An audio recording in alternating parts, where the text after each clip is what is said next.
Speaker of the House vote because the Republicans are wilding out. They have a slim majority, as we talked about yesterday in Congress, okay?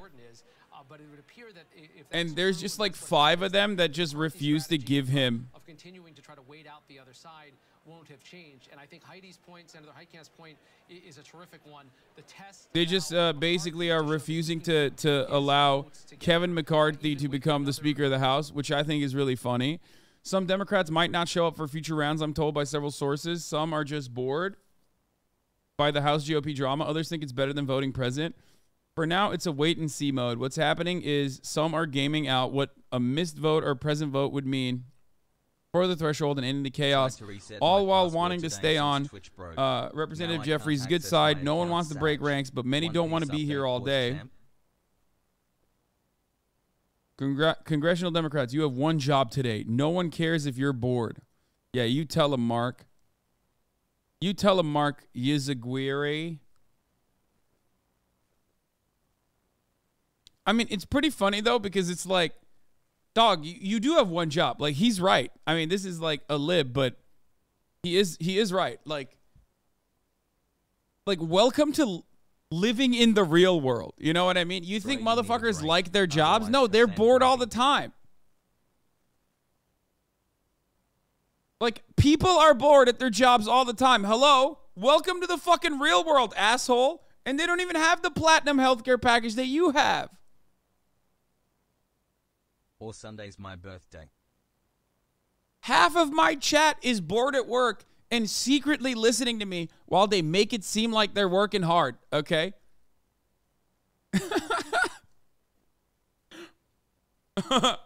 He just said, oh, man, we're bored at work, dude. Oh, fuck. A unique proposition that, of course, is so interesting. It's never happened to anyone before.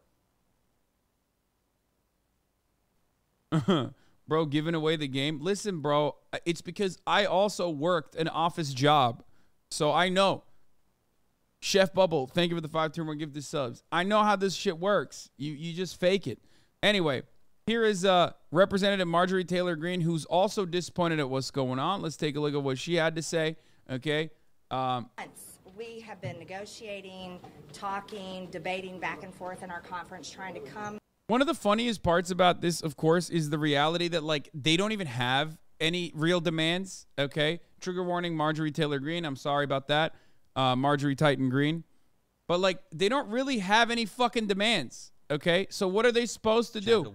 If they don't have demands, like, it's just like there's nothing you can, there's not really you can do anything in this situation. Like, pretty obvious that they just are doing what Republicans always do, right? Like, they're just kind of obstructing, but they're obstructing and they're doing Republican shit to the Republican Party. To a really good rules package, and it's amazing. As a matter of fact, I'll quote Matt Gaetz. He said it's exquisite. That's what he said on our conference call on Sunday.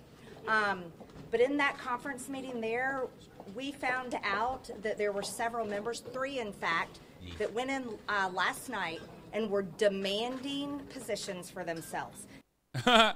What's awesome, dude, that's fire. They're like, nope, we're not. You need my vote. You need to put me on like the energy committee, okay? You just have to do that. This could break in all sorts of unpredictable ways. They should absolutely show up. Insane, they're thinking of leaving. Laziest caucus of all time, Lamau. Yeah, I mean, that is wild. Can you imagine a fucking Democratic Speaker of the House? I mean, I don't think that's going to happen, but I mean, it could be cool. Also, remember, there is no constitutional rule that dictates that the Speaker of the House has to be a fucking, seated congressperson. Like, you could literally have anyone become the Speaker of the House. You could vote for straight up anyone, okay? Which is pretty funny. I love that. I love that concept. Just have fun with it. Who cares? Make Juan Guaido the fucking Speaker of the House. You know what I mean? No rules, baby. Matt Gaetz nominates Jim Jordan and takes a shot at Kevin McCarthy in the process. Love that. Sometimes we have to do jobs that we don't really want to do. And sometimes we have to do jobs that we are called to do. And so, my colleagues, I rise to nominate the most talented, hardest working member Okay, the dick riding goes crazy in Congress, dude. Dude, he's right behind you. Vote for him. He's right there. He's looking at you, okay? Representative Clay Higgins, that's right. Nominate him, bro. What the fuck? He's right there. He'll bring a pistol to Congress, okay? He'll have like that revolver belt and shit. He'll run around being like, hey, you unfaithful Jebediah, understand one thing. Not in my house. This is the people's house. And I will do everything in my power to make sure the people's voices are heard. Take the time you woke non-binary liptards in your woke sky will see the wrath of Representative Clay Higgins. I'm just saying, dude. He's right there. Of the Republican conference, who just gave a speech with more vision than we have ever heard from the alternative. I'm nominating Jim Jordan. That's fucked up. Clay Higgins is right there. Jim Jordan is humble. Yeah, I wonder why Matt Gaetz wants Jim Jordan to be the fucking Speaker of the House so Jim Jordan can do what he does best, okay? Serve you the top of the hour ad break. No, of course not, but at the top of the hour, there is a 3-minute ad break. And if you no longer want to see those ads, all you need to do is subscribe for $5 or for free. Now, Jim Jordan is not going to do that, obviously. What Jim Jordan is going to do is, actually, you know what? I'll fucking tell you. I'll tell you inside of the ad break. A secret for all the brokies who don't have $5 or a Twitch Prime to use on the broadcast. Let me up. Thank you for the 5 get the subs. Or who aren't lucky enough to get gifted a sub by Lenny Up or others. By Bobby Gloves. Thank you for the 5 gifted subs, allowing 5 people to no longer see the ads. Here's the 3-minute ad break now. Okay. So what I was going to say is Matt Gaetz wants Jim Jordan to be the fucking – he wants Jim Jordan to be the Speaker of the House because, you know, Jim Jordan does one thing very well, okay, and that is cover up and turn a blind eye to, like, abuse, sexual abuse, and sexual assault and things of that nature. So maybe that's the reason why Matt Gaetz is like, please, Jim Jordan, please, please, please, please, please, please – become the Speaker of the House, you know? Sakura Gore, thank you for the 5 subs as well. Take care of yourself, hassle. Well, sometimes we have to do AOC getting heated with Matt Gaetz.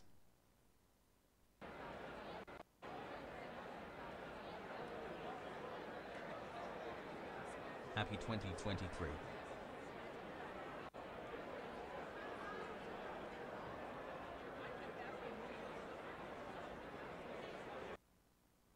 Okay, I thought we were going to be able to hear it.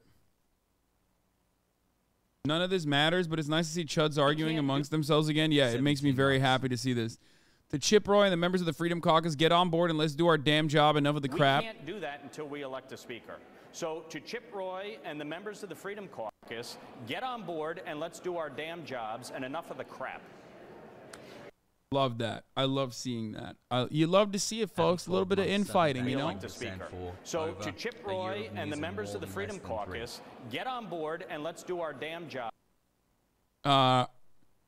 Official second ballot results have come in. Hakeem Jeffries had 212 votes, obviously Democratic Party votes. Kevin McCarthy had 203.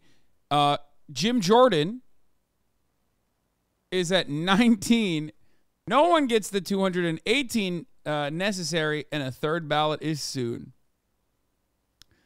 Big L's overall. Love to see it, folks. Love to see it. I mean, look, this is the best kind of, like, congressional ineptitude because it's so transparently the Republican Party's problem. This is unironically what the Democratic Party went through with, like, Kyrsten Sinema and oh my God, my brain is so fucking broken, dude. Holy shit.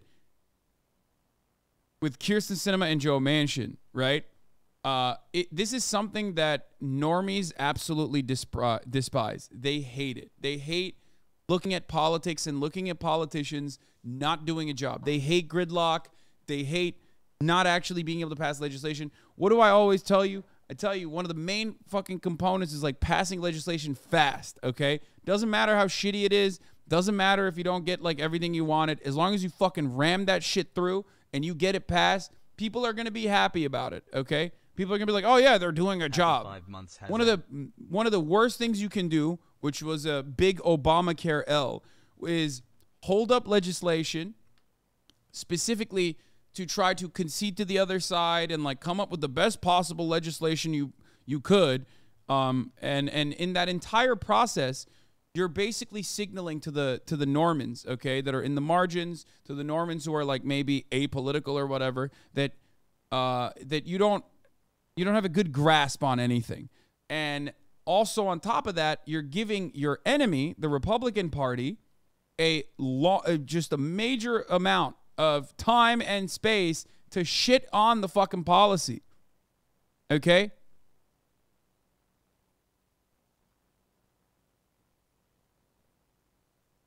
And that's exactly what happened during Obamacare, where they basically said that Obamacare had death panels and all this shit, and you can taint and tarnish the reputation of legislation, no matter how good that legislation might be for the broader public. And right now, that's basically happening for the Republican Party. There's no legislation, but like there's not really any sort of agenda. There's not really any sort of agenda here, okay? But basically what's happening is, they're just looking like fucking losers. Have come into our country illegal, and this president won't even admit it's a problem. Last year alone, we lost over 100,000 young people to deaths from drugs like fentanyl because we have an open southern border. Everybody should be appalled by that stat. The fact that more than 100 of our youngest, best and brightest kids are dead in America because of the fentanyl coming across of our open southern. Yeah, totally. That's where it's coming from. Except, like, it's not coming over the border, dumbass. It's coming over through regular ports of entry. So maybe we should fucking control that a little bit better. Until either the president takes action, which he won't, or we pass legislation on the floor to fix those problems. But that doesn't start until we elect Kevin McCarthy as our speaker. We know what the challenges are. We've laid out solutions to these problems. It's sad to say these aren't problems that are very hard to fix because we weren't in this situation just a few years ago. But if the administration doesn't want to fix these problems, people call on us to do that. And it starts here in the people's house. Let's rise to this challenge. Let's meet the challenges that the American people sent all of us, not just the Republicans, not just the Democrats, but all 434, soon to be 435 of us. We can meet those challenges, but let's start by electing Kevin McCarthy as our next speaker. I yield back. This is fire. Actually fire. I love this so much.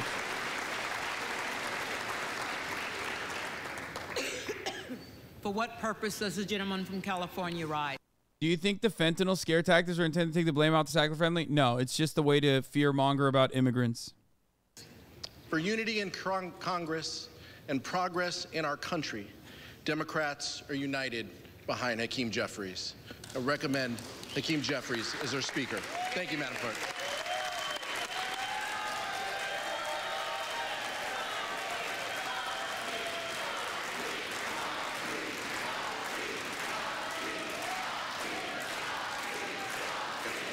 It sucks because, like, I despise Hakeem Jeffries so much, okay? Obviously because, I hate to see a black man thrive. That's what it is, because I'm a racist, and not because he is, like, the worst kind of neoliberal shill who has shown open disdain for the progressive wing of the party. For what purpose does the gentleman from Texas seek recognition? Place a name in a nomination, Speaker. The gentleman is recognized. So this is what the chamber looks like when we're actually debating and the bodies are in the chairs. How many times have we been down here giving speeches and there's not a soul in the chamber? Yet this is what it takes to get 435 people in the chamber and have an actual debate. Oh, I love it, dude. I love it. They're all doing their own fucking West Wing speeches. And that's a good thing. What we're doing is exercising our rights to vote and have a debate and have a discussion about the future of this country through the decision of choosing a speaker. This is not personal. It's not. This is about the future of the country. This is about the direction of the country. American people who are looking at this body and wondering why we can pass $1.7 trillion bills that are unpaid for. They can just slide in $45 billion for Ukraine but not pay for it. $40 billion for emergency spending and not pay for it. 10% increase in defense spending, 6% increase in non-defense spending and not pay for it. And not do a thing except put language in a bill that prohibits our ability to use the money to secure the border. Get rammed dude, can you imagine being this passionate about healthcare? Like, God, this is the worst country on the planet, dude. Literally the worst country. We are such fucking scumbags, dude. We are so bad as a nation. We deserve less. We do.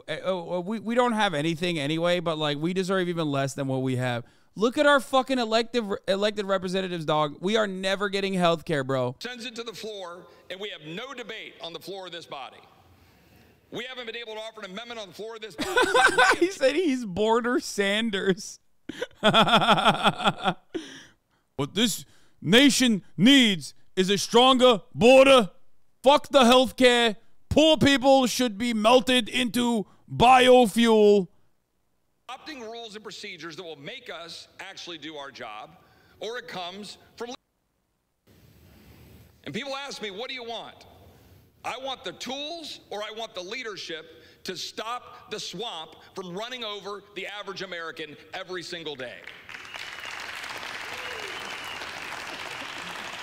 We can't keep doing this. I'm going to sit here until we figure out how to stop spending money we don't have. I don't want any more empty promises. I don't want any more, oh, don't worry, trust us, we'll do it. I want to know that we're going to be able to exercise our rights as a member of this body to stand up for the American people and actually fix this country. And it's not going to happen when we use our men and women in uniform in defense and wrap ourselves around that and then spend more money that we don't have, weakening that defense, weakening our country in the process. But that's what we just did. Ladies and gentlemen, I am asking for us to come together and figure out how to solve these problems.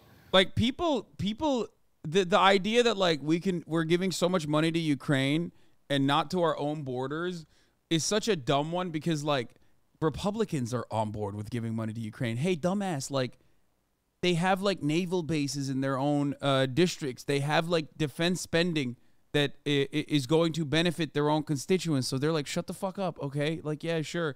It's only like a few people that don't, I guess, have some kind of constituency that benefits, like whatever, like the military industrial complex is like getting money, they benefit from it. So they're the ones who are chirping about like border security. But like ultimately, it's everybody loves that shit. Everybody eats it up. That's why there's bipartisan unity when it comes to that.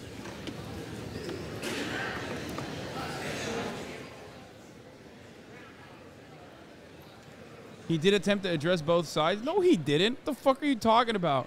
He literally said, why are we giving billions of dollars to Ukraine and not the border? That's not a both sides situation. That's like a made up problem. Adams.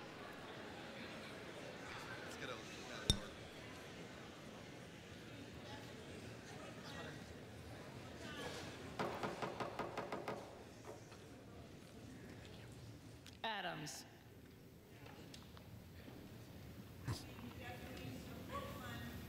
Jeffries. Adderholt. McCarthy. Aguilar. Jeffries. Alford. Would I be happy if Hakeem Jeffries became speaker? I mean, it'd be really funny. So, like, that's good.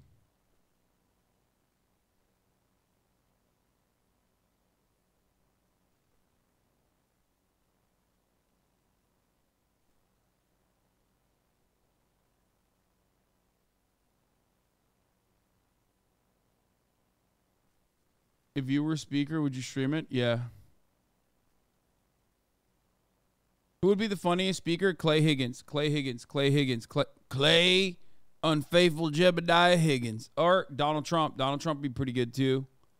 Donald Trump would be a pretty funny one. But like I said, Clay Higgins, Donald Trump, I don't know. I mean, you could have like pretty much anyone be the speaker, so it doesn't really matter. But like, as far as like, you know, people that are currently in that room, I think Clay Higgins will be great. George Santos could be really funny. Yeah, George Santos is a good one. Let's get Herschel in there. Oh, let's watch what Fox News is saying right now. I want to see what the fuck they're saying because they're pissed. McCarthy by name on the floor. There were 19 votes against him by name for somebody else, Andy Biggs and Byron Donalds and a couple of others. They're on pissed. The first vote. All 19 of those members then went to Jim Jordan.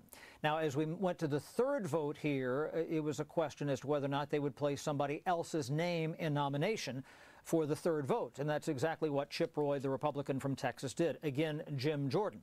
So this is where we are. This is the third vote. They will go through the list alphabetically, and the rule is they have to keep voting until they get a speaker. Now, we should watch this time if there is any attrition from the number of votes that Jim Jordan got. That's something to keep in mind. Whether or not they go to a fourth vote, whether or not they might have a recess and actually have people go back and start to horse trade and things. But again, the universe of people, we have 3 names in nomination. Hakeem Jeffries, the Democrat from Alex Brooklyn, Jones would be goated. who got more votes than Kevin McCarthy on the last vote there. The vote was 212 for Jeffries, 203 for Kevin McCarthy, and 19 for Jim Jordan. And I want to go to something here. So Matt Gaetz is a Republican from Florida who nominated Jim Jordan the last time. Now, I am told that if you are nominated, you cannot withdraw your name. This is unprecedented in House history. And if somebody puts your name in nomination, it's there, even if you don't want the job. Jim Jordan does not want the job. But this is what Matt Gaetz said in his nominating speech a little bit ago. Listen. I'm nominating Jim Jordan. Jim Jordan is humble, perhaps today humble to a fault. Maybe the right person for the job of Speaker of the House isn't someone who wants it so bad. Maybe the right person for the job of Speaker of the House isn't someone who has sold shares of themselves for more than a decade to get it. So the key here is you can't beat somebody with nobody. This group of conservatives, they have somebody. They've apparently settled on Jim Jordan, Andy Biggs, who got several votes, the most votes besides Hakeem Jeffries and also Kevin McCarthy on the first round. He dropped out. So Jim Jordan is who they're kind of coalescing about. But again, it's still just enough votes to keep Kevin McCarthy from getting over that delta to become the Speaker of the House. Back to you. You know, Chad, I'm noticing in the others column here, if you think about it, Kevin McCarthy can't lose more than 4 votes. I know there's 4 Republicans. At this stage, there are 3 others, and it is very likely he's en route to losing a third round here. Why do they hate Kevin McCarthy? It's just, okay, you guys forgot, okay? It's because they're the Freedom Caucus. They don't even, I don't even think they hate Kevin McCarthy like that. It's just, it's more so about wanting to, basically obstruct. So the Freedom Caucus has been around for a while. Their entire purpose is to literally constantly say, like, we need a tighter budget. We need a tighter budget. Mostly just to, push for deregulation and tax cuts, but they're the small government, the weirdos inside of the,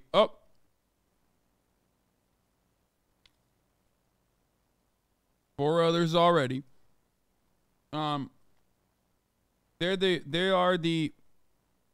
are the small government weirdos that like basically stop every fucking bill from pushing through. They're basically like the Republicans inside of the Republican Party. Like the entire Republican strategy against the Democratic Party is obstruction, right? With like no real purpose. Well, that's pretty much the exact same thing for the Freedom Caucus. Like they're just doing more Republican shit against the Republicans. Gaetz asked AOC about McCarthy's claim that he had cut a deal with the Dems, which she categorically denies. Gozar asked AOC about the possibility of Dems supporting an adjournment motion, which she was non-committal. Oh, nice. That if you go off somewhere or skip out on a vote, that lowers the total necessary, certainly for Kevin McCarthy. He needs half plus 1, right? Right, that's pretty Machiavellian. That's a page right out of the playbook from LBJ. He used to send senators off on trips and things when he didn't need their vote or didn't want them to vote on something, and then all of a sudden he would give them this plum assignment, and then lo and behold, they weren't there to vote on the key issue, and LBJ, when he was the Senate Majority Leader, would win the vote. Now, so far, we've not seen that level of calculus from Kevin McCarthy or anybody else. But this is where I've talked about this being the Stockholm Syndrome. They want people to stay near the chamber, wear them down, and after a while, maybe they start to agree with their captors. But again, how you get that group of 19 to move, and if there's LeBron any James attrition, as speaker would I've be been told fire. all afternoon that group of people is more emboldened than they were just a couple of days legislation. ago. That group is bigger than we thought. We thought, there might be 10 to 12. We thought it might be 5 or 6. There were the 5 publicly who were against Kevin McCarthy, Matt Rosendale of Montana, and Ralph Norman from Georgia, a few others, South Carolina. We had a number of people who were saying there that, that was a smaller universe and it might creep a little bigger. 19 might be really hard to overcome. And this is the other point here. Kevin McCarthy did not have the votes to be Speaker to succeed John Boehner in 2015. Everybody thought it was a fait accompli. And the next thing you know, he didn't have the votes and he stepped away. And this is where we wound up with Paul Ryan, somebody who said he did not want to be Speaker of the House. I'm looking at this. We're at the other 4. You can't afford, if you're Kevin McCarthy and want to get a chance at leading the House of Representatives, you can't get a single congressman or woman over that level. And yet he is on that brink. Now, we can go through this process again and again and again. It reminded me in the past, and you've done all the way back to 1856, it took 133 ballots before Nathaniel Banks, a Republican of Massachusetts, had secured the job. But nothing else could be done until that was settled. Could we be looking at something like that? We don't know that it's going to take 2 months, but this is where the argument from the Republicans is going to be, we can't even constitute our committees. We can't start trying to cut spending. We can't start investigations into the Biden White House. We can't start working on energy prices. I'm sorry, Kevin McCarthy, Chad, I'm interrupting you again. We're at 6 now, so he's failed to do it. Unless That's there are right. some Democrats who swing his way. Unlikely, as you pointed out. But go ahead, my friend. In other words, he has failed the 3rd vote. Kevin McCarthy Right, exactly. will have to hope for a 4th vote. But go ahead. Right. No, this is the parliamentary math in real time, that every time you see that number start to creep up above 4, you're going to another ballot. So probably in the next hour and a half here, they will go to that next ballot, a 4th vote here for Speaker of the House. And we're starting to creep closer to that 9-vote tally that we had in 1923 to reelect Speaker Gillette. That took 3 days to work that out. But my earlier point was this, Neil, is that Republicans are going to start really hammering these 19, saying we can't do all of the things that we promised our voters that we were going to do. None of that was going to happen. How many times did you hear from Republicans on the campaign trail saying, oh, we are going to, pass a bill to get rid of these 87,000 IRS agents that the Democrats wanted to hire? That's not going to happen today. That's already a broken campaign promise because they're not going to be able to put that bill on the floor. And this might portend danger for Republicans governing over the next couple of years because they only have a 4-seat majority. Are they going to be able to pluck off some Democrats when it goes to funding the government at the end of September, raising the debt ceiling, passing their run-of-the-mill, bill that they like, something on abortion that's important to Republicans, or if some conservatives try to impeach Alejandro Aiden Mayorkas, Ross's House they are Speaker. just not going to have the votes. If you can't, peel off 19 people to vote for Speaker of the House, you're not going to be able to pass things with these narrow majorities. And whether you like Nancy Pelosi or not, that was her calling card for decades, passing big bills, winning these big votes with tight margins. And in the past 2 years, Chuck Schumer, the Democrat. I don't think Aiden Ross. Here is a, I guess, controversial hot take that's not so controversial when you think about it. I don't think Aiden Ross knows less about how American politics works than the average fucking congressperson. Straight up. Like, those motherfuckers are dumb as shit, bro. They're not. It's not like they're smart. Their staffers do most of the work. From above the Vatican. There's no such signal here except the running count. But we do know that in that selection process, they go through several people. One person doesn't have enough votes. We're going to try again and see if he gets more votes, and on we go. What's the process here? Could you see, still early on, a little bit of shifting going on? We're going nowhere with Kevin. Scalise seems to be determined not to be considered for the job himself. So too Congressman Jordan. Where does the shifting and when does the shifting begin? It probably would start tonight. And using your papal analogy there, you know, I would expect some sort of a conclave at some point. This is where Republicans would all get in a room. This is what they did this morning, and talk, or at least go in and talk to these 19 and say, what can we, you know, offer here? Now, you had some moderate Republicans. You had people like Dusty Johnson from South Dakota. You had Stephanie Bice, Republican of Oklahoma. You know, they are a little bit more on the moderate strand of the Republican Party, and they claim that this group continues to move the goalposts.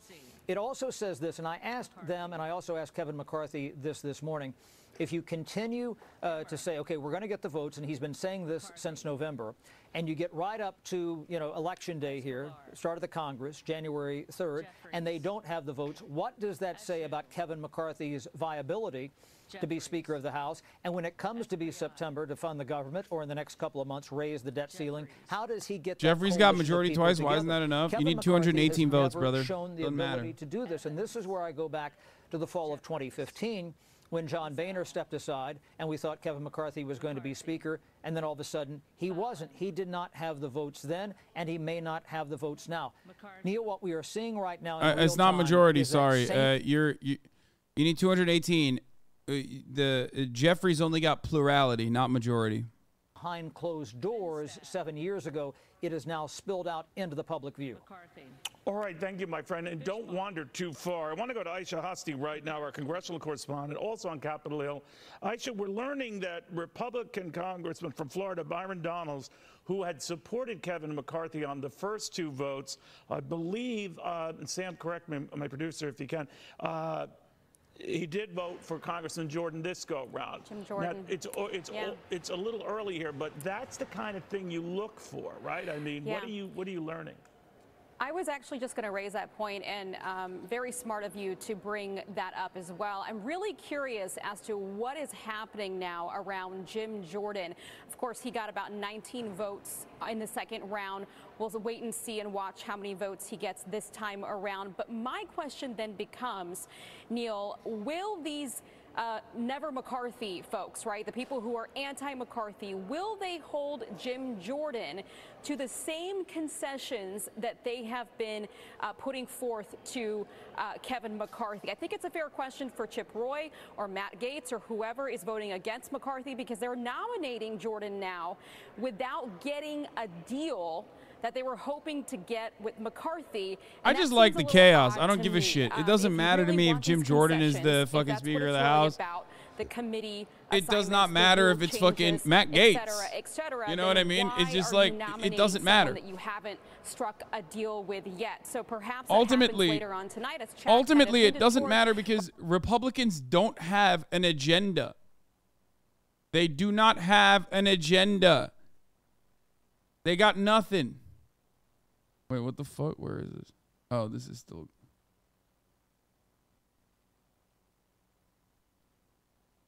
Like, whoever is the speaker is gonna, you know, launch a fuckload of investigations on Hunter Biden's cock. We all know that, which is gonna be super sweet because he's got a nice one, okay? Every American is gonna see it and go, oh, wow, what a nice cock he has, right? That's pretty much what's happening here. That's pretty much what they're going for. So who gives a shit?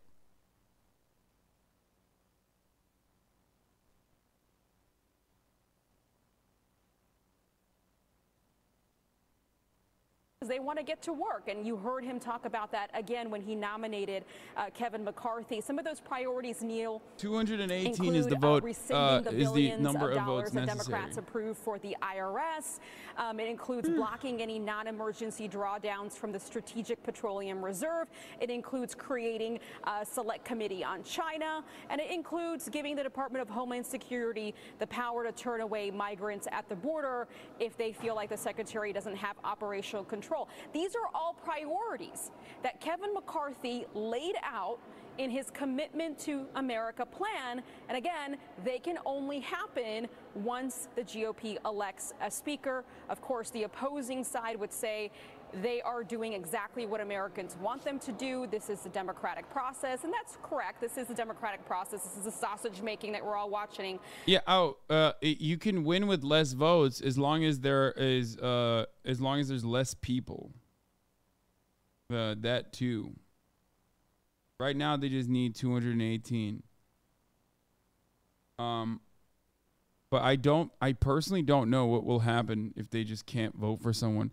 What do I know? But it seems to me that some Democrats are taking a walk so McCarthy wins without having anything close to a majority support in the House would be throwing your opponent an anvil. House Democratic leadership sources told me they're working to keep everyone here as long as the House is voting for Speaker, and they believe they won't have a problem doing that. What do I know? But it seems to me that some Democrats are taking a walk so McCarthy wins without having anything close to a majority support in the House would be throwing your opponent an anvil.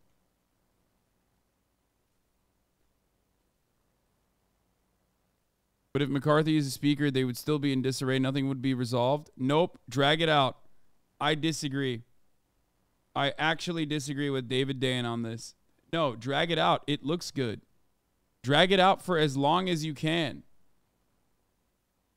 Drag that shit out, dude. What the fuck? It just makes them look awful.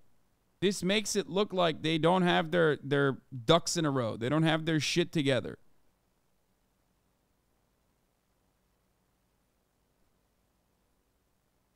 Hold the fucking line for once, goddammit. I've been talking with staffers who are telling me this is insane. This is absolutely insane. At least the GOP staffers are saying that this is making them look like idiots.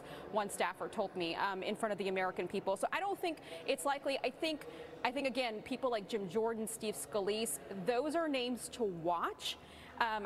Chad kind of mentioned taking us back to the last time McCarthy was up for his speakership bid, and then we saw obviously what happened. He didn't get it. Paul Ryan came in, a reluctant speaker. I think that's what we have to keep an eye on. Are we going to see a reluctant speaker once again lead the GOP conference? You know, and we've seen reluctant leaders picked out of nowhere. I kept saying, and I didn't mean to joke, but just to mention how similar they were to the way cardinals who gather after a pope's death to select his successor.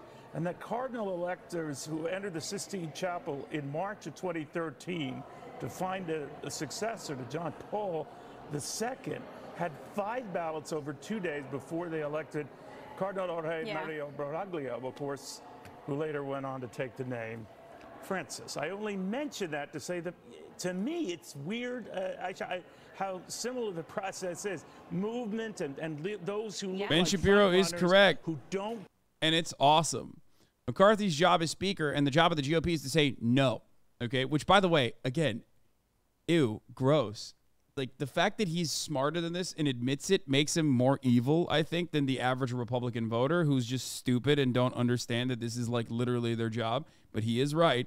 That's it. Since Dems control the Senate and the White House, what is the actual policy advanced by stalling him here, other than hand Dems a PR win by depicting the House GOP as a clown show? Really, explain it to me. Who is the alternative who will lead Republicans to a brighter future? What is the policy objective sought? How are Americans helped? You don't have to be a McCarthy fan to ask a simple question. What is your actual plan here, you guys? It is. He's right. That is what's going on. Shut the fuck up, Ben. Luckily, nobody cares about your takes. Doors, right? We don't get to see the chaos. Except, like, imagine being so fucking callous and just saying, like, your job is to just say no. Really? Is that your job? Because I thought in theory your job was to, like, do good by your constituents. Your job is to just say no is literally just an admission that your job is obstructionist and you don't give a fuck about the constituents at all. I hate that. Anyway, let's here is Daniel Jebediah Crenshaw telling CNN that hardline Republicans who won't vote for Kevin McCarthy are enemies now. Very clearly looking for notoriety over principle. That's what it is. And anyone who suggests differently is in some make-believe fantasy reality. It's not true. They lost those debates. That should have been the end of it, because that's how a team works, right? You hash this stuff out, you figure it out, and then you move on.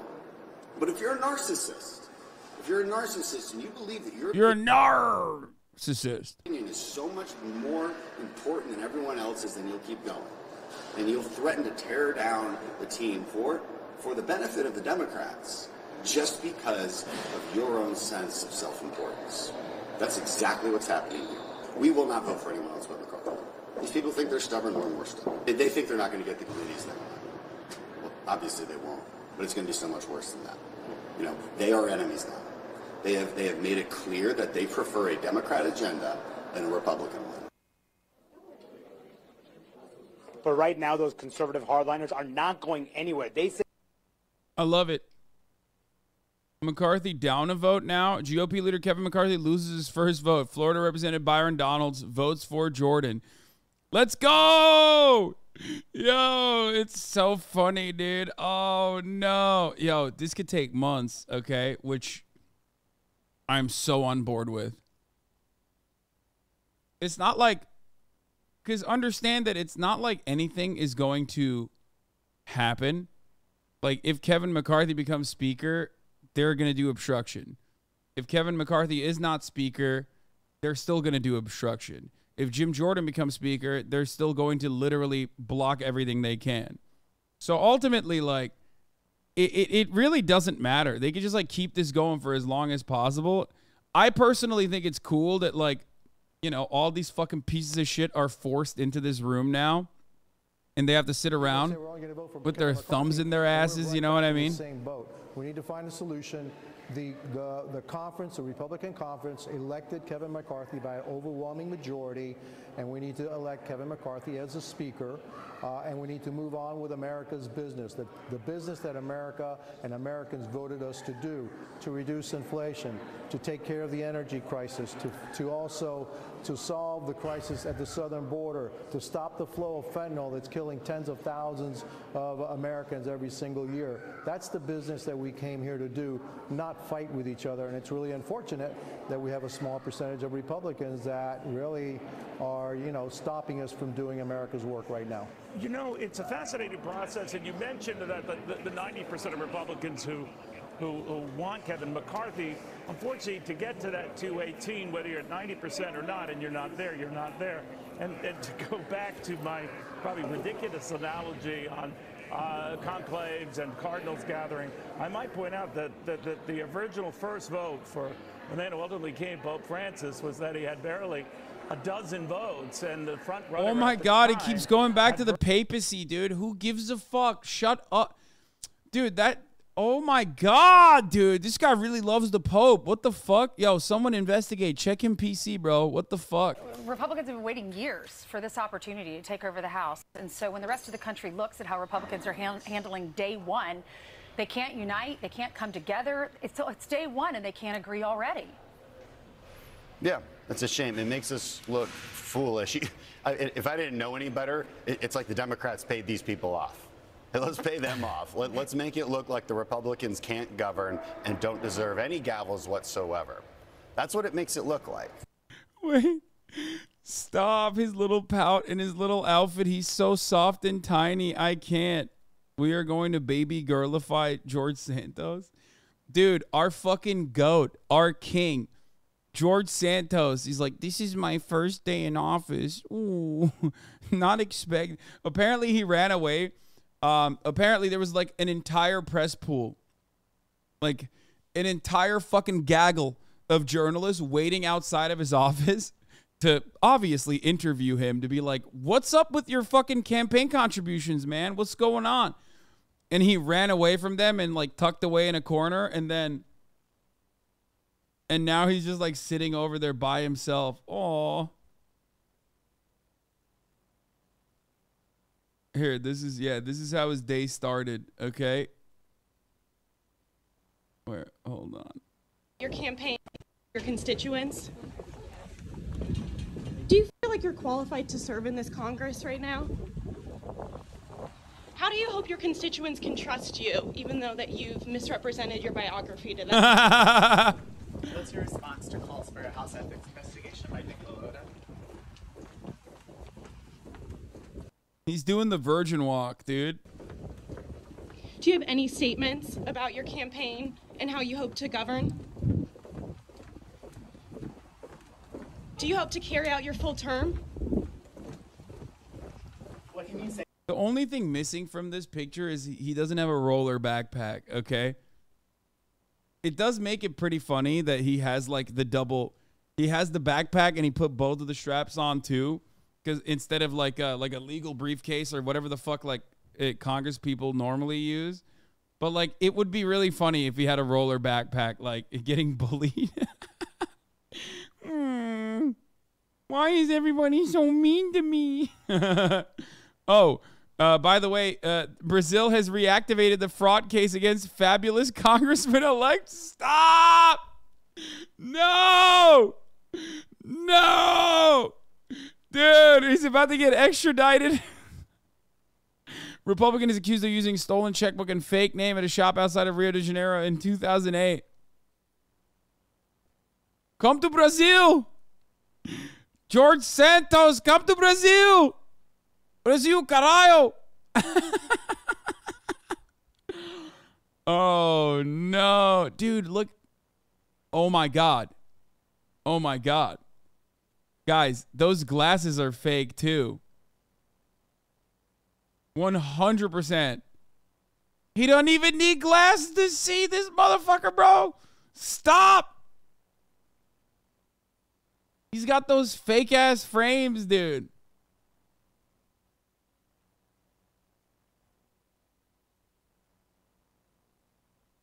He's the Catch Me If You Can guy.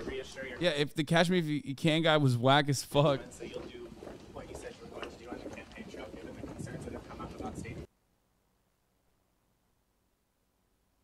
Yes, I am. Mr. Santos, do you intend to serve both years of your term? Do you plan to vote for Leader McCarthy today to be Speaker? Can you tell us if you plan to serve both years of your term, Mr. Santos? Will you answer any question besides, will you support Leader McCarthy to be Speaker?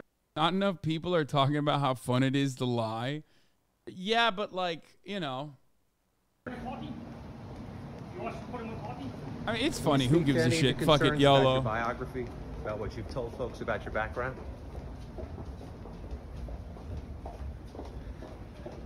Republican leadership told you anything, Mr. Santos? Is there anything that you would like to clear up or explain? I bet he isn't Jewish. No, we know he's not. No. That one was already confirmed. Not only was that confirmed, but he literally said, well, I technically said I'm Jew-ish. You don't remember that? That was a lie already. That was like one of the first things that they found out. Like, he's not like a Ukrainian Jew at all. You know what I mean? And his parents did not like escape the Holocaust, from what I understand. Like, that was just all. That was all made up. About your biography or resume? So what did he lie about? Literally everything.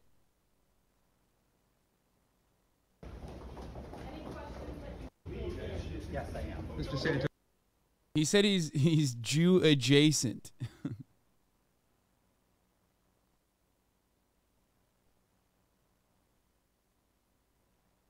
I don't know why he doesn't understand. Like, that sort of stuff is like funny, but what actually will get him cooked is campaign finance law violations. He was caught picking his nose. Oh, come on, dog, really?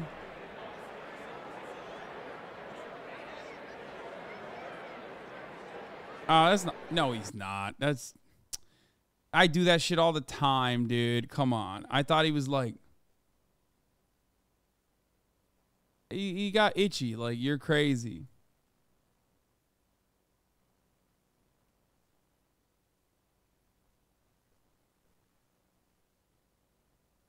Here's the clip on Fox saying he's Jew-ish. Oh, yeah, here. The questions that really probably hits home to a lot of people is are you Jewish? We've got a letter that your campaign sent out earlier this year, which reads as follows.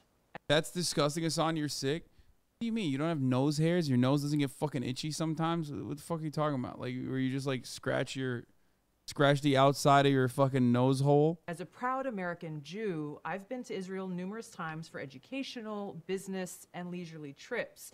You said there in that letter that you are, quote, a proud American Jew. How do you explain that?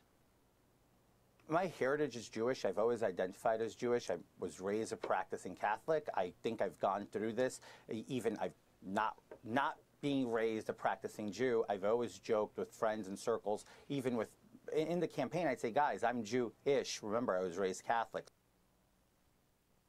Yeah, he literally said, oh, God, he's so cool. He's so cool. I hope he becomes the next Speaker of the House. Again, their demands are foolish. Their demands are inside baseball procedural issues. That's what they are. Their demands are things that the average American doesn't care about at all. The average American cares about defunding 87,000 IRS agents. That's actually what's going to be on the floor today if McCarthy gets 218, because then we can actually start doing business. That's the first bill we're going to vote on. You know what's going to be right up after that? It's going to be bills on border security. It's going to be bills on making our economy more resilient and reducing inflation. It's going to be the things that people actually care about, the things that they want, the things that they're demanding. Oh my God, no fucking way he said this. Representative Guy Reschenthaler, who's poised to be the chief deputy whip, on what could possibly swing the 19 Jordan voters. We'll see what happens when Tucker and Sean Hannity and Ben Shapiro start beating up on these guys. Maybe that'll move it. You know what's sad about that? It probably will. God, I fucking hate this country. Oh my God, dude. Well, maybe not Ben Shapiro, but but Tucker and Sean Hannity do have that level of clout. Oh my fucking God. I mean, this is a guy from inside. This is a guy from inside the fucking house basically telling you the truth, which is that Fox News has a firm grasp and full control over the Republican Party.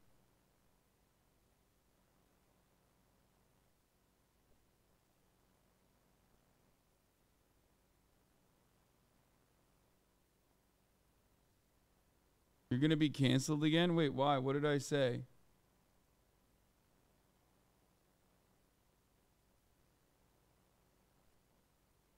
Oh, because I keep saying we're the worst country on the fucking planet. I mean, literally, it's a joke country, dude. We are, I mean, it is kind of European to have this kind of this level of gridlock. But we are, of course, doing it in the funniest and dumbest way possible.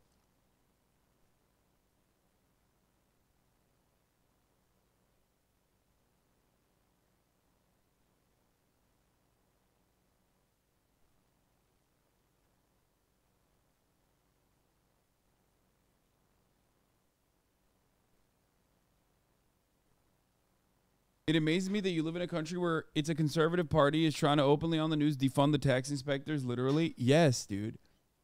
It's pretty standard for America to just openly despise the starving of the beast strategy. From the Reagan era is at the core of being an American now. Most people look at the government, recognize how fucking awful it is, okay? And then say, fuck them, starve it. There are even leftists who also go after defund the government type strategies, wherever they talk about how much of our tax dollars get spent on the military. You know what I mean? It's for everybody. It's like a universal concept. To offer their votes to McCarthy are things that nobody cares about. Right. And look, nobody calls my office and says, you have to, this is my biggest priority. You've got to get rid of Kevin McCarthy. Nobody. We had 0 calls about this. There's 0 emails about this. Right. So I don't know where. That's not true. There's hella fucking calls. No, that's not even true. Kevin McCarthy, for one reason or the other, is seen as antagonistic to Donald Trump and has been identified as a fucking rhino by the psychos in the base. So that's literally not true. There's hella people that are in the base of on the Trumpian side, on the more extreme side of the Republican Party, that very clearly and very legitimately do not want Kevin McCarthy. That's part of the reason why these 19 holdouts are growing now. You know what I mean? That's it. This group is getting this idea that this is important to the American people or important to the conservative movement. It is simply not. They don't even have ideological disagreements with Kevin McCarthy. This is about petty personal issues that they have or petty attempts to gain notoriety. And it's It's unbelievably frustrating, and they should be held accountable for it by the American people. Nanosecond Gaming, thank you for the 10 gifted. They're not going to vote for him on the first ballot. They're going to vote for Andy Biggs. So the big question is, Congressman, who are you hearing these renegade Republicans want to nominate, essentially, as Speaker? Who's their person? They don't have one. No, it's Jim Jordan. Now we know. That's a great question. Now we know. There's no plan. Right. That's a great question. They keep acting like, you know, they keep acting like they've got somebody in the. Republicans are removing metal detectors on day one. What was one of the first things Republicans did after taking over the House today? They removed the metal detectors in the Capitol. You can always count on the GOP to make American. Wait, I don't mind this, dude. I originally thought that this was like kind of fucking insane, but I realized like what? So they can have a little bit of the smoke themselves. Like I think this is great, straight up. Like I mean, obviously, you know, not great for AOC and Ilhan Omar, but like. You know, every American has to think about the ever-present threat of gun violence in their place of work. Why can't fucking congressmen, you know?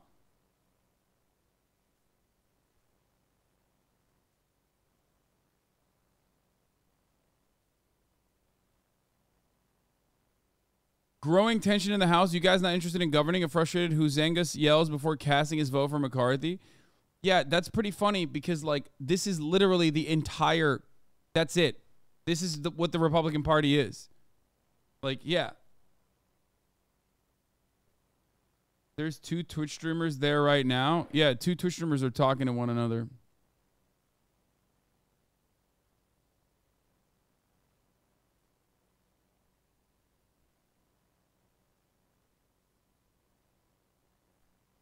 I mean, they were never going to govern anyway. But it's, you know, they're doing fun, cool things like this. You know, making it easier to do gun violence. Go rounds for Chad. We're learning the third ballot of elect by Florida. That's when Jordan, he had voted for McCarthy on those ballots. So, first Gates and Good. Now Gosar. They never talked to her. Oh my God. She's jealous, dude. Marjorie Taylor Greene is like living out her mean girl dreams. You know what I mean? Oh God, this is so good. It's so good, baby. It's so good. Tonko. Jeffries. Torres of California. Jeffries. Torres of New York. Jeffries. Trahan. Jeffries. Trone. Jeffries. Turner. Yes, we're gonna do DeMar Hamlin after this. Okay. Like once they, I don't know. Once they fucking find like some kind of. Oh, here on her Mean Girl shit. Let's watch this. We have been negotiating, talking, debating back and forth in our conference, trying to come to a really good rules package, and it's amazing. As a matter of fact, I'll quote Matt Gaetz. He said it's exquisite. That's what he said on our conference call on Sunday. But in that conference meeting there, we found out that there were several members, 3 in fact, that went in last night and were demanding positions for themselves, demanding gavel positions, demanding subcommittees, demanding for people to be taken off committees and people to be put on committees. 3 Republicans out of our 222. I want you all to know I have not done that for myself. The only thing I have done is debate and request and argue amongst my peers for the right things for the rules package and for our agenda for the American people. And that's the only thing I've done. I haven't asked for one thing for myself, and I'm the only Republican that has 0 committees. So you would think I would be the one in there asking for something, but I haven't done that. But I find out that it's my Freedom Caucus colleagues and my supposed friends that went and did that, and they asked nothing for me. Nothing. That's what I found out in there. I am furious. Well, let me tell you something. While the conservatives that the base supports and believes in, let me remind everyone, they're not perfect either. Scott Perry, before his general election, refused to vote against the bill that was all about the gay marriage bill. He didn't. He refused to vote against it. He voted for it. Then when it came back around after his election, he was able to vote against it. Conservatives would not like that. Let me remind everyone this. Matt Gaetz, who has compared Kevin McCarthy to Paul Ryan, my friend Matt Gaetz, he supported Paul Ryan almost more than anyone. It's still on his social media. As a matter of fact, his first vote in Congress was for Paul Ryan as Speaker. And then he cheered him on for nearly a year and a half or more when people like me were at home furious at Paul Ryan's speakership because it wasn't passing the MAGA agenda that we all supported. Chip Roy, he refused to object on January 6th. That's not what our base wanted. He also set out the vote for the January 6th committee. There's many more. Bob Good, $2 million from Kevin McCarthy to get elected. Lauren Boebert, under $2 million from Kevin McCarthy to get elected. Ooh. Many more people have taken... Ooh, she cooking them. She cooking them, dude. Kevin McCarthy's money to get elected, and then there's a few of them that don't want to support him as Speaker. So imagine that. This is not anything about the country. This is all about Never Kevin. They just don't like Kevin McCarthy, and you cannot be successful in anything if you aren't able to walk in a room, make what you want, and get a deal done, and then walk away with the W and get to work and not worry.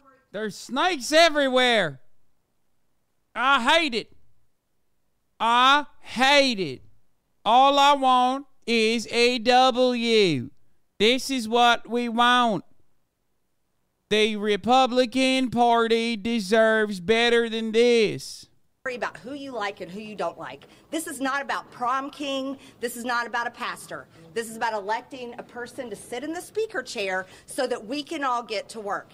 And out of 222 Republicans, let me remind everyone, there's 218 votes to get something passed. That means all of us are powerful, every single faction in the Republican Party. So there's not going to be a tiny little...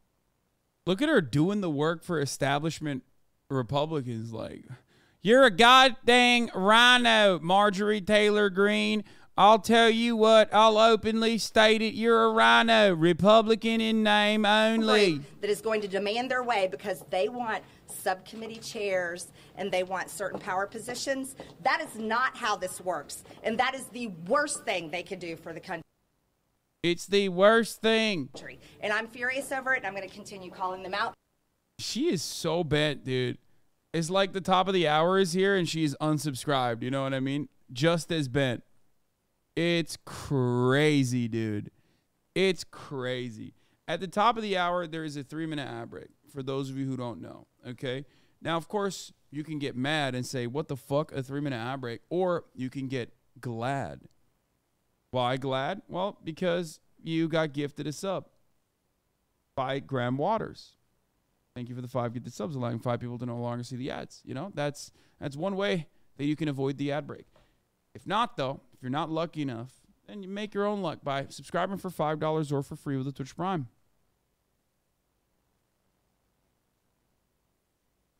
Okay? Here's the 3-minute ad break now. Baby Splash, thank you for the 5 gifted subs. We will be fighting this out. Travis Scat, thank you for the 5 gifted subs.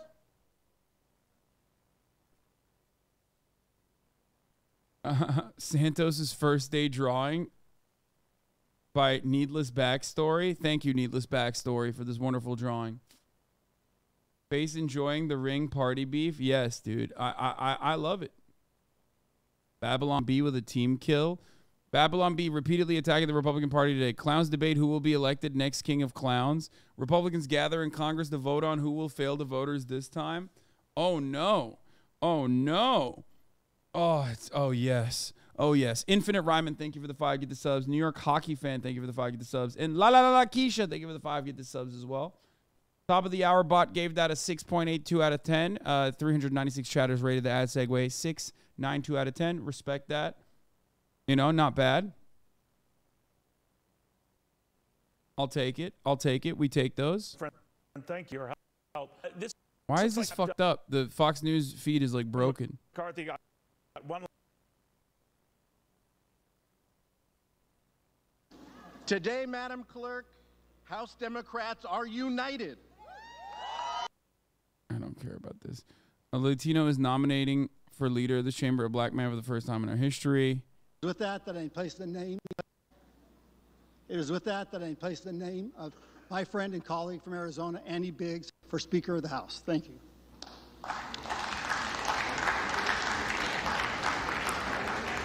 Are there further nominations?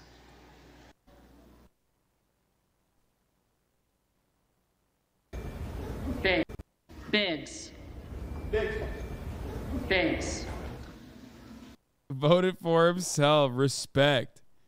Boebert. Lobo. Lauren Boebert voted for Jim Jordan.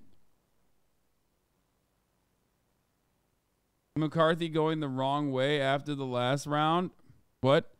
3 rounds done and McCarthy is going in the wrong direction. Oh yeah, he's losing. He lost another vote. Went from 19 to 20 now.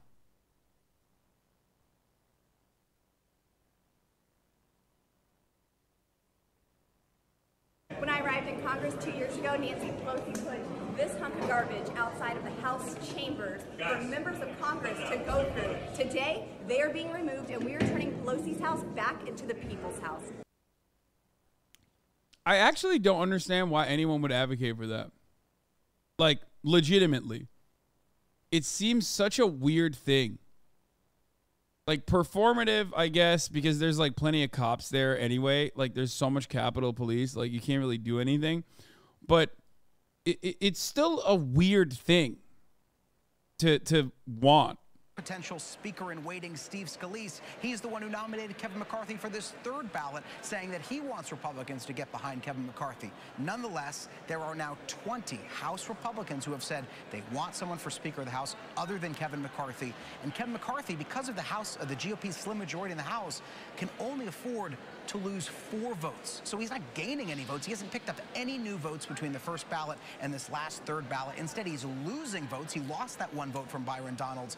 So he really has his work cut out for him. And again, as we've been saying, with each of these ballots, particularly as the opposition to McCarthy grows ever so slightly, his path to the speakership gets that much harder. So we're now in that period where they're counting the votes. We have a little bit of a break between the voting. So if there's any wheeling and dealing to be done, if there's any consensus candidate to emerge, now would be the time, unless they take a break and say, let's take a stab at this later on in the night or tomorrow. But again, there's no signs of that right now. Those are the 2 kids who really withstood this entire process, and good for them. They are watching history. We have not seen this for 100 years, Kira. So kudos to them and their patience. I'm telling you, there's a special report to fire up for extra credit when they go back to school tomorrow, because it looks like they are the last 2 remaining kids in there. I did see a baby as well. Hanging in there with the pacifier. Don't see that family anymore. If I was a kid, anymore. I'd be there too, Kira. It has been 100 years since a House Speaker vote went to multiple rounds of voting, okay? And now we're on the 3rd round, 118th Congress so far. This one apparently in 1855 was wild. It went on for months. I don't know why, I mean... I get why, like, news media soy faces over, like, irrelevant shit like this. Ultimately, I think this just kind of, again, makes the Republicans look bad. 133 times they voted. So they got 100 more times to go. It's so funny how we've made so much history over the last 4+ years and how incredibly boring this is. Yeah, bro, they did a... January 6th happened. Like, that shit was way more fun than this, okay? Like, actually, way more fucking fun than this shit. This was a cool one. How does this end when Kevin McCarthy secures 213 votes, 1 more than Hakeem Jeffries? To those Republicans who suggest it is better to have Hakeem Jeffries as Speaker, you must understand this means backing policies like D.C. statehood, Puerto Rican statehood, abolishing the Electoral College, packing the Supreme Court, continued broken borders. First of all, hey, dumbass, there was a fucking majority already. You know what I mean? And it didn't work. Even a Democratic speaker. I gotta fucking can tell you grab that my there food is real no quick. indication right now that that's going to happen. But the other thing we hear from It's just people like who want look at all the Kevin McCarthy to be good the things Speaker that might and want this happen, process to but be like over. it won't happen. You want to know why? Because they already fucking said that They already had a majority, and it didn't happen. So why would it happen this time around? The House. You so can't dumb. put the rules together. So right now there are technically no rules on the House floor. You can't set up committees. You can't pass legislation. And there's a lot of day one pieces of legislation specifically that Republicans said they wanted to pass as soon as they took power. All of that is on pause right now as this battle for Speaker of the House plays out and drags on. And the more ballots that go, the more that pushes any GOP priorities further and further down the road, because they've got to settle their first problem, which is who's going to lead them. And right now, Kevin McCarthy still wants that to be him. He's showing no signs of backing down, but certainly he does not have anything near the votes right now. Representative Lauren Boebert's walking by me. Representative Boebert, is there anything Kevin McCarthy could do to earn your vote? You haven't heard anything from him. But anything he could do? She said she hadn't heard anything from him. The indication she just gave me was no. Forgive me for that live moment of reporting, but there you go. One of the holdout votes saying, at least from her, there's nothing she's heard from Kevin McCarthy to work to earn her vote, and she's one of those 20 who's trying or is against Kevin McCarthy now. I'll tell you what, Jay, if they're coming in and out of chambers there, coming off the floor and passing by, grab them. That's what we love about live TV. You're the best one to do it. So please, we would love to get comment from anybody that's been there for this third round of the Speaker vote. Also, ABC News political director Rick Klein has been watching all of this and just considering what Jay just said, Rick. I mean, this has to be an embarrassment for the GOP. I mean, they're just not on the same page here. Yeah, this is a debacle. It's a worst-case scenario to open up what should be a day of triumph, a day of doing the easy stuff, just electing a leader after grappling with the disappointments the last couple months. This was the day where they just get to go in there. They should bully more. Why are they bullying less? They should be bullying these motherfuckers more, I think. With no real end in sight. And Kevin McCarthy, by the numbers that are on the screen right below me, moving in the wrong direction. The only change in a vote has been an extra vote that went against him. It could have been worse, and maybe there's some comfort in McCarthy knowing that he's got that many people strongly on his side, but for the other side, that all they need to do is hold out 5 votes to deny McCarthy the speakership. It's hard to look at what's transpired the last couple hours and not realize that they've got at least that, if not quite a bit more. And I think the McCarthy strategy of going ahead with this vote after vote it raises a question about whether he had another plan in mind here that he hasn't hatched yet, or whether they're going to have to reassess. I'll repeat what I said earlier, which is that the possibility of a break in the action has to be appealing to some folks. I'm not sure who it's good for or bad for, though. If it leaves McCarthy twisting in the wind and the Republicans without a House Speaker, that may not be good. Testing the stamina of the other side might be part of the strategy. Yes, the 20 holdouts are cashing for clout. Yes. There's the possibility of a deal cut with another name involved, but it's hard to see what else Kevin McCarthy can give short of surrendering the possibility of his speakership ending at a moment's notice by giving that power to any one member to call up that vote. That's the thing he's wanted to avoid. That's what he knows would be the ultimate win for Matt Gaetz and some of the holdouts on this. It seems like a process thing, but it's an important one if it gets down to governing. But there's no scenario that's a good one here for Republicans as we enter now just an absolutely unprecedented 4th round of voting that's likely to come. And how long is it going to last? Will we go into 5, 6, 7? Who knows? Former Republican Congresswoman for Virginia, Barbara Comstock, joining us now. A 3rd vote, now lost, no speaker yet. Is there anybody that can bring Republicans together at this point, Barbara? Well, I think what is keeping the Kevin McCarthy Republicans together is mutual loathing of people like Matt Gaetz and Lauren Boebert and Gosar. I mean, these are the members of Congress who are always thinkers and don't get anything done. So I do think staying united against those 19, I mean, I know it's now 20, but they aren't gathering any steam either, and they don't have a plan. So I do think that, you know, the safety in numbers, and as they just stay committed to, hey, we're going to ride this out. Now, if the members aren't sworn in yet, what I'm not sure of, I don't know technically, do they even get paid for today? You know, what happens if you go through these days and nothing's, you're not sworn in? You start talking about. Oh no! What if they don't get paid for today? Oh no! You're going to have to inflict some Their $174,000 salary might be compromised. Kevin needs to do, because at this point, for the sake of the institution, he certainly has nothing more he can bargain with these dead-enders and these anti-institutionalists. So that is, I think, what they have to keep doing. So unless if he you were decides and give it to somebody else and put all of his people behind some type of consensus candidate, but then you're letting those 19 when you win. So, Barbara, if you were there right now on the floor and you were voting today, if you had a chance to talk to Kevin McCarthy, what would you tell him right now?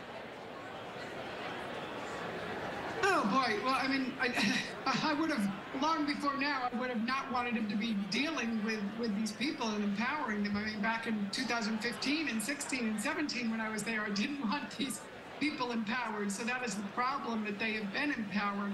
So I think now is the time to stop this, the bleeding, because it is just causing, it's bad for the institution, it's bad for Republicans, and the only way to stop it is to just, draw the line and say we're not going any further and we're not going to cave to these guys. Let's bring in former Democratic Senator from North Dakota, Heidi Heitkamp. And Heidi, it seems like, McCarthy has played all his cards. So what do you think he needs to do now? Well, I think the card that he continues to play is, I'm going to sit here until you come my way. And, we'll see if he takes this to a fourth ballot. He lost one vote. That's not good. But it wasn't a landslide against him. And so how many people who are supporting him are now coming to him saying, it's time for you to come to a plan B? You don't see that on the floor. You see Kevin checking his cell phone to ensure he's communicating with a lot of his supporters. Who knows what's being said? But if you're him, the only control you have right now is control There's no over fucking the floor, shot. and he can keep people voting. Imagine Unless 5 there's a people are motion able to adjourn that successfully gets a swing the majority entire vote. Republican Party. What That'd be I think so is interesting insane. watching the floor action is it seems like the Democrats are trying to come up with a strategy. They aren't just sitting and being passive. You see the leader, Jeffries, talking to his staff, talking to other members, talking to Jim Clyburn. We'll see if something comes from that. But what I would expect is what McCarthy will do is simply sit in that chair, take another vote, see if they nominate someone else. You can say, look, you already lost, but you know who the big loser is? It's Jim Jordan. He's gotten 20 votes. And I would, just to put this in perspective, it would be like 6 Democrats on the Senate side selecting the majority leader. That the anomaly here is the Speaker of the House is that the leadership is voted by Look the at when he entire called this, body, November not just your 22nd. caucus. But if this were a caucus vote, clearly Leader McConnell would be the Speaker of the House. And so, he's got time on his side. He can sit there and just keep taking these votes and frustrate the other side. They also have time on their side. So the question is, when does it break? Who blinks first and who comes across the table to talk first? And what do you think, Heidi, of this tweet that Representative Marjorie Taylor Greene put out and also told R.J. O'Brien that this is, Republicans playing Russian roulette with their hard-earned Republican majority right? Well, number one, first impressions are everything. This is the first impression of House leadership. It's not good. The public is watching this saying they can't even agree among themselves. And so she's not wrong. I think there's a tendency to always be a little overly dramatic on one day's events. This may look different in a week, but I think at this point, first impressions matter. And the first impressions of the new House leadership is not very good in the American public's eye. Yeah, I mean, the question is if indeed this, Kevin McCarthy battles this out, he ends up, who knows, going to 4th, 5th, 6th, we don't know how many votes, right? But does win, kind of like the last person standing here.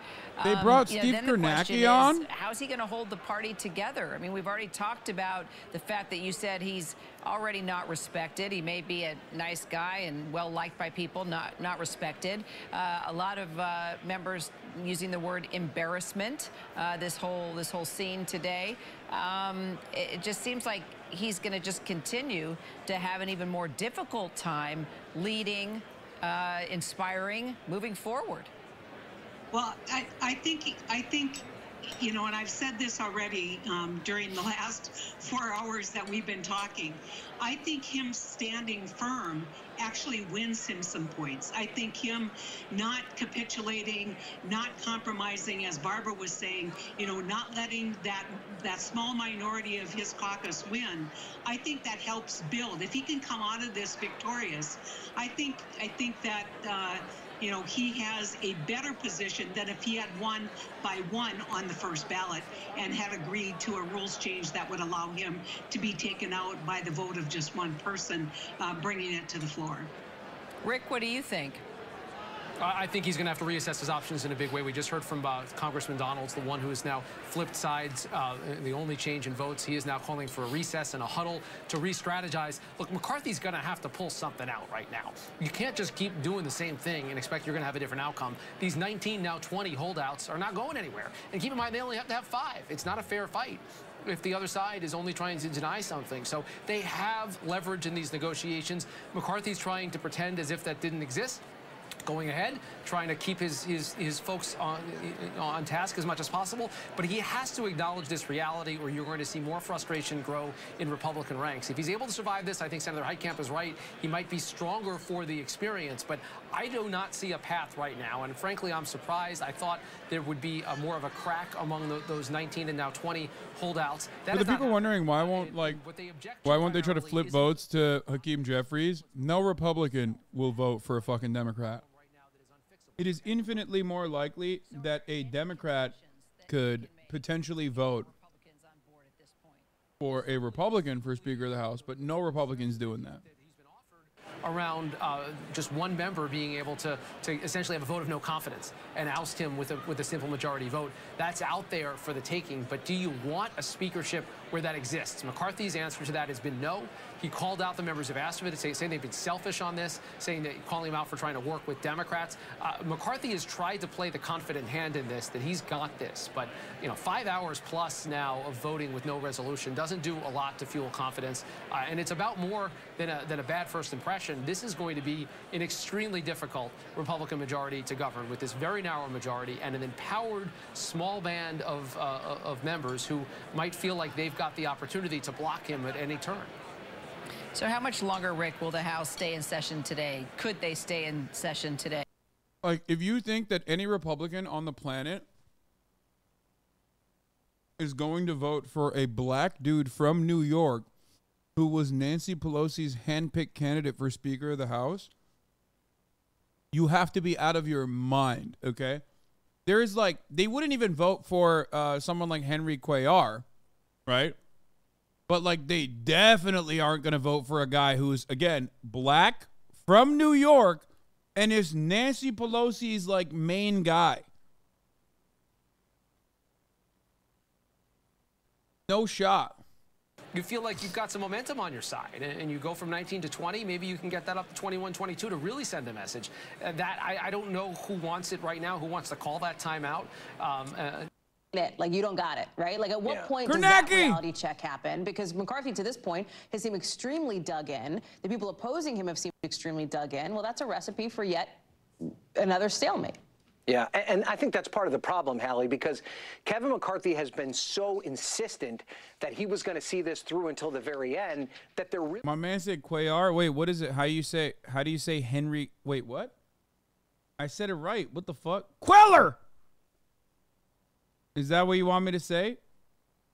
Henry Cuellar! I said it right, and you still fucking made fun of me. What is wrong with you, man? Chat's so weird. Henry Cuellar, brother. That's how you say it. God damn it. He's in Texas, not Mexico.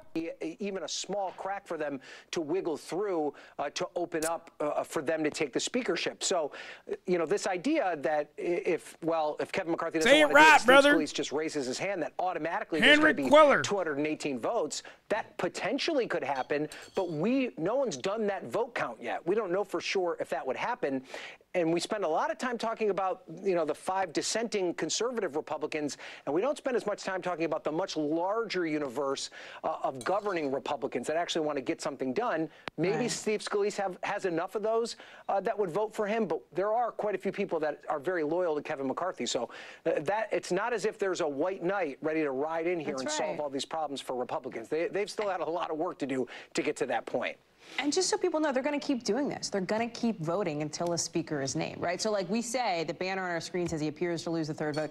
We could say appears was 4th vote, 5th vote. Like, who knows how many votes it could take at this point? And it does speak more broadly here, Ryan, to the issue that we are seeing play out, which is this is the Republican Civil War in some ways writ large, right? Because Kevin McCarthy is a loyalist to former President Donald Trump. So are the people who are opposing him. So this isn't like establishment Republicans versus like MAGA Republicans.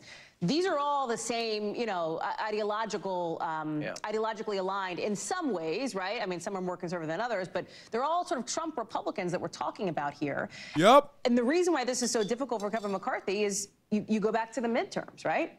If more Republicans had gone up in races who were considered to be electable and appealed more to a broader swath of voters, Kevin McCarthy would have a bigger majority and he wouldn't have to worry about this stuff. I mean, this all goes back to sort of the Trump of it all, if you will. Yeah, and if you think this is ugly, Hallie, at some point they're going to get through this, but it's setting the stage for the next 2 years.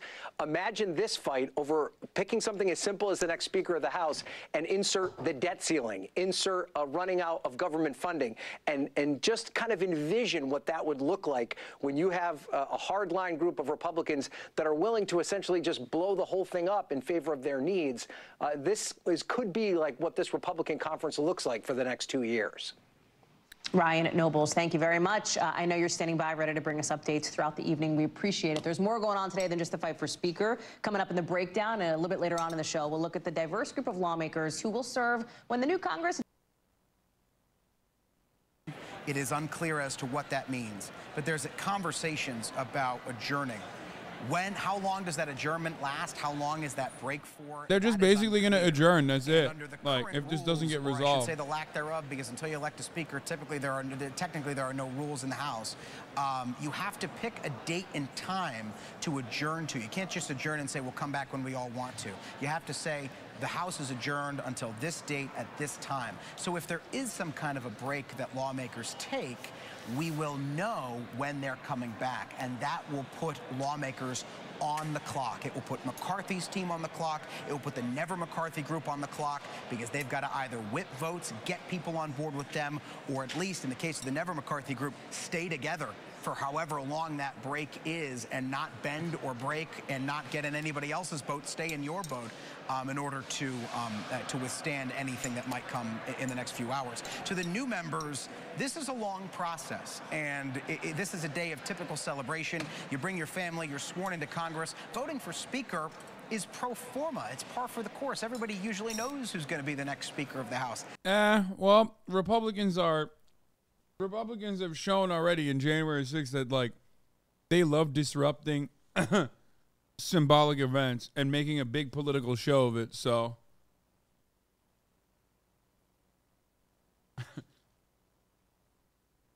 not today. Looking who your next Speaker of the House is going to be, but also they are watching history play out with their very own eyes as the clerk prepares here. It appears to read the results of the 3rd vote, Kira. Let's listen in.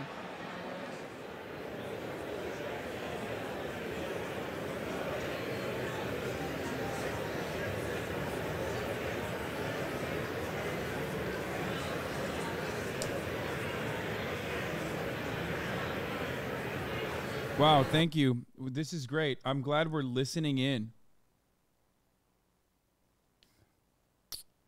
Does start to speak again, Jay. We'll take it, of course, to hear kind of the final vote tally on the 3rd Speaker vote there that Kevin McCarthy still did not win, which means it's going to go into a 4th round. And of course, we're waiting to see if they're going to vote to adjourn, and then you'd have to set a date on when to come back.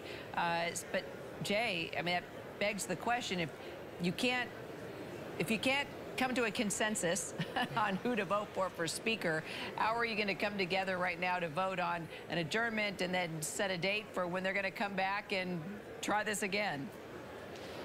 And that's the exact issue issue that the amount of legislation that is truly like life-changing that gets passed or is pushed aside specifically because of like legislator personal schedules, holiday travel is mind-boggling. So they're wrong. If they adjourn right now, they will immediately find unity on exactly when to restart Congress. They fucking love this shit, bro. This is what they live for. They're so good at like not doing their fucking job.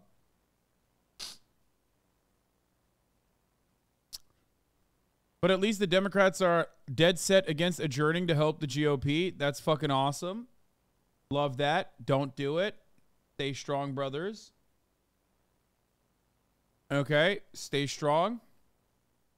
Noon today when the House started voting. He hasn't convinced anyone that wasn't for him to be for him. He's only lost one lawmaker, Byron Donalds, and now you've got 20 Republicans saying that they do not want to back Kevin McCarthy. Is there anything that he can offer to change the calculus here? As I've been saying, Darvin Ham says his plan is to keep leading on LeBron James. I just want to ride him. One of them told me as early as last night that they didn't believe there was any concession What's wrong with McCarthy that? could make. There's nothing wrong. I want to ride him. What? Four Never McCarthy lawmakers. So the proof I'd will say be the in same the next thing. few hours, because we are getting to that point here where you are really putting the strains on this process, because again, you have not seen lawmakers confront something like this for more than 100 years. And as I'm speaking, by the way, and they just cut away from it on the House feed, but Matt Gaetz is speaking with members on the floor, so you're seeing yes, dude, I am La Dick Ryder, okay? I don't care. Members.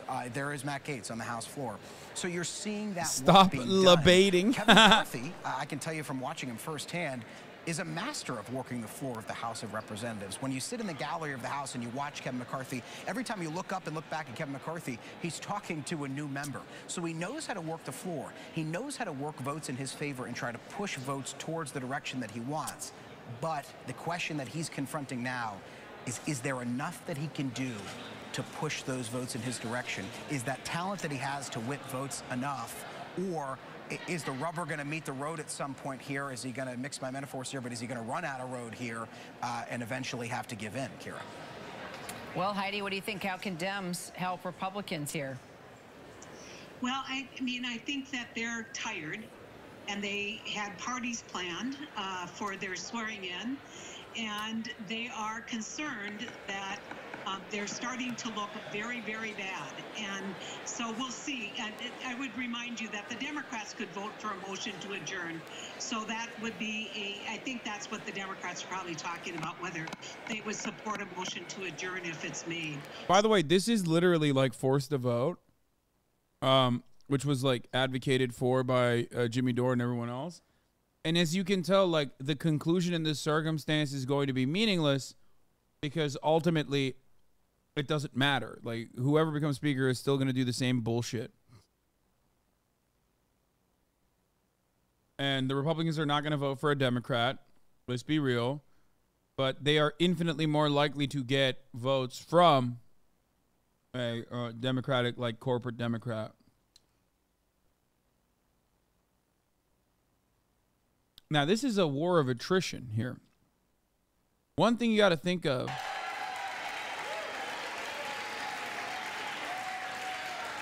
is let's say enough Republicans leave. You could get Hakeem Jeffries as speaker. Has received 202.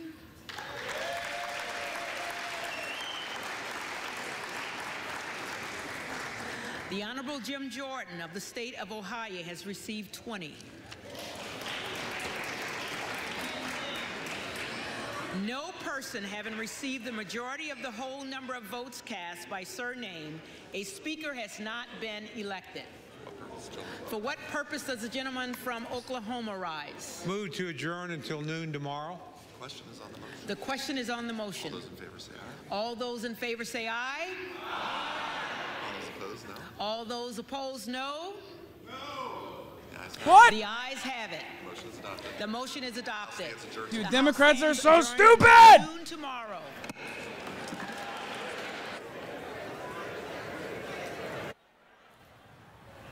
Okay, Jay O'Brien, there you have it. I was Boo! The Democrats are so fucking useless. They're so fucking stupid.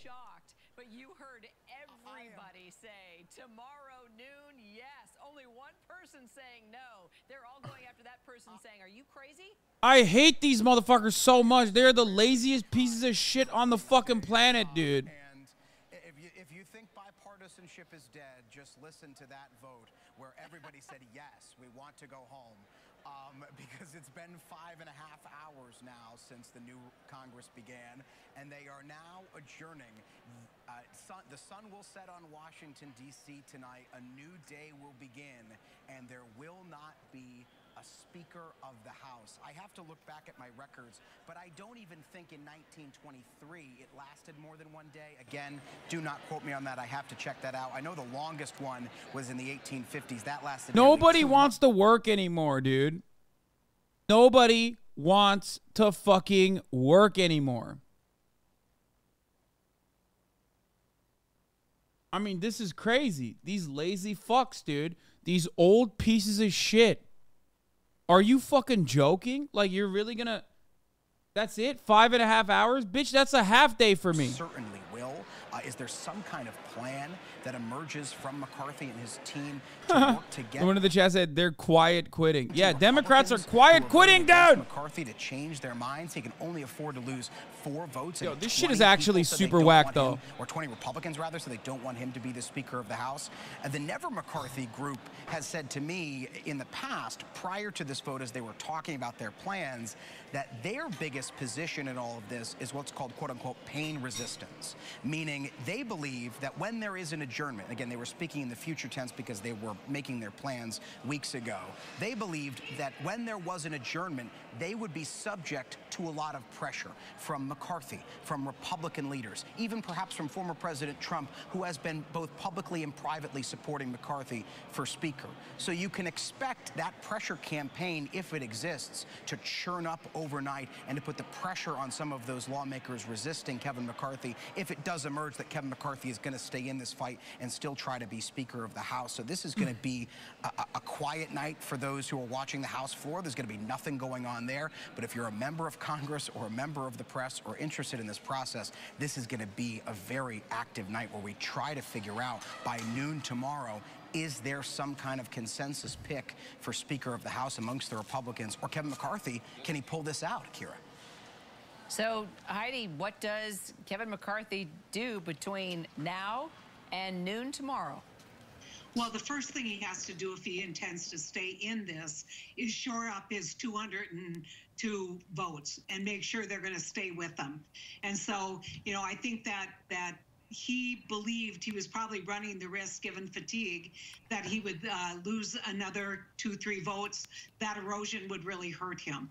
And the saddest part about this is the fact that Democrats just fucking absolutely, you know, threw the towel so quick. I mean, I hate them for doing that.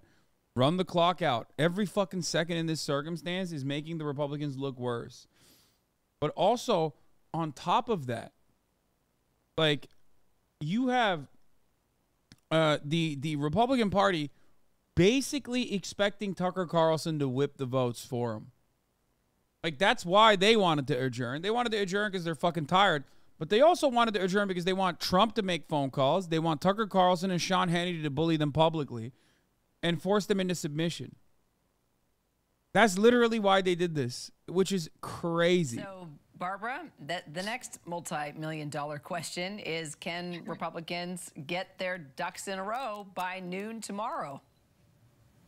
Well, I think you're going to see probably Jim Jordan on Fox News tonight, probably saying, listen, I don't want this. I support Kevin McCarthy. And he's going to be saying those 20 votes for him need to be supporting Kevin McCarthy. And he'll go hard on that. I think Fox News has been, you know, you've had people like Mark Levin, you know, pretty hardcore Trumpy person attacking these guys, calling them knuckleheads and other names that Mark Levin is known to do, attacking these, you know, Matt Gaetzes and Lauren Boeberts for not supporting McCarthy. So, you know, I think that's going to be ratcheted up. So, you know, they've got to, I think, since these guys are the people who like to go on TV, they're performance artists, the place to hit them the hardest is, you know, from the media standpoint. And that's where I think they're probably going to get hit tonight. For this terrible get the phone calls going into them. There's nothing really to do. Bro, they're not talking about it. Jim Jordan can tell them to. Fox News is not even talking about it. And by the way, she's saying exactly what I said. She's like, they're waiting. They're waiting for Tucker Carlson and Sean Hannity to whip them, dude. I hope they don't. I would never vote for a Freedom Caucus member. And certainly, you know, Jim Jordan's strength has been that he's been supporting Kevin McCarthy, not because he's a Freedom Caucus member. Well, ladies and gentlemen, Jay, Heidi, Barbara, thank you all. All right, so we got much. a lot of Make news sure to you get a cover, good folks. night's sleep Okay, tonight. Hydrate. we're gonna fucking move on from this. First, that is where Damar Hamlin is in critical condition after a cardiac arrest that happened last night during an NFL game.